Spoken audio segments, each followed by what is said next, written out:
सबसे पहली बात कि बिहार की सरकार ने चुनाव के समय ही वादा किया था कि बिहार की आम जनता को हम कोविड की वैक्सीन जो है वो फ्री में उपलब्ध कराएंगे। आपने अभी कुछ देर पहले अपना डाटा बताया था, मैं उसको थोड़ा और इनहेंस कर दूं कि अभी तक 80 लाख से ज्यादा बिहार के लोगों को यह वैक्सीन मिल चुकी है और जो 18 से 44 साल वाले लोग हैं उनके लिए 3.5 लाख वैक्सीन बिहार को मिल चुकी है और इस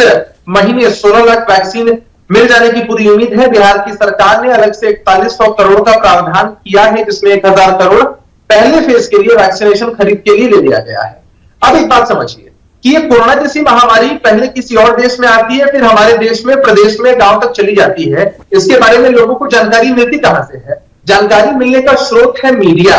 चाहे आपका प्रतिष्ठित चैनल हो, अखबार हो, सोशल मीडिया हो, या लोग एक दूसरे को बताते हो, या सरकार अलग अलग कैंपेन चलाकर मीडिया के माध्यम से लोगों तक यह बात पहुंचाती है कि एक बीमारी हमारे सामने आकर खड़ी है जो मानवता पर इतना बड़ा संकट है। ठीक उसी तरह से यह हमारे लिए बेहद गौरव की बात है कि भारत के अंदर दो वैक्सीन हमारे आत्मनिर्भर भारत ने बना लिया है। अब जो वैक्सीनेशन की प्रक्रिया है उसके बारे में भी जो विस्तृत जानकारी है वो इन्हीं मीडिया के माध्यम से दी जा रही है। यदि गांव के कुछ लोग हैं, आपने गांव के लोगों के बारे में सवाल पूछा, विभा मैं आपसे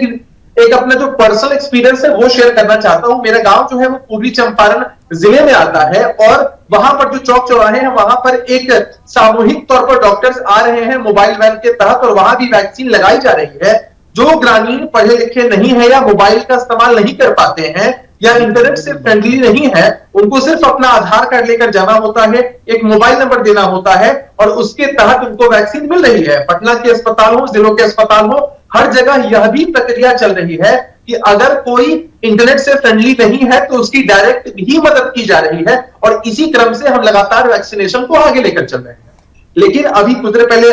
एक बहन अभी जो पैनल में है वो चर्चा कर रही थी कि शुरुआत में वैक्सीनेशन की रफ्तार इसलिए भी स्लो थी क्योंकि कहीं ना कहीं भ्रम का जाल फैलाने की एक कोशिश की गई थी। आपको याद होगा कि जब कोरोना महामारी की जो दूसरी लहर है वह देश में या प्रदेश में इस तरह से जब उसने प्रवेश नहीं किया था, उससे पहले बहुत सारे लोग वैक्सीन नहीं लगवा रहे थे क्योंकि वो ऐसा सोच रहे थे कि शायद इस वैक्सीनेशन का कोई दुष्प्रभाव हो, साइड इफेक्ट हो, जिसकी वजह से उनकी इम्यूनिटी या बाकी चीजों पर कोई नुकसान पहुंचे। लेकिन डॉक्टर तो क्या अभिषेक वो भी एक बड़ी वजह है कि अब उस एज ग्रुप के लोग भी नए एज ग्रुप के लोगों के साथ कतारों में लग जा रहे हैं या रजिस्ट्रेशन करा रहे हैं? यही एक बड़ी वजह भी सामने नजर आती है जहां पर गैदरिंग ज्यादा हो रही है, क्योंकि ये गैदरिंग जिसे बहुत जरूरी है दूर करना या फिर सोशल डिस्टेंसिंग या जिसे फिजिकल डिस्टेंसिंग कह रहे हैं वो मेंटेन होना बहुत जरूरी है, वहां पर तो वो सब कुछ खतरे में नजर आता है।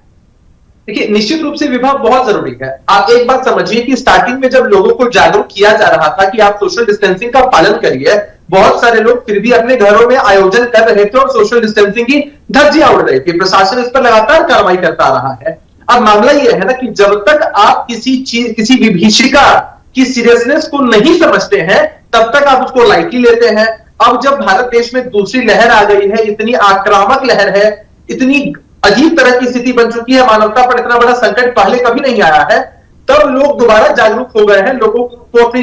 जान की कीमत समझ में आ रही है।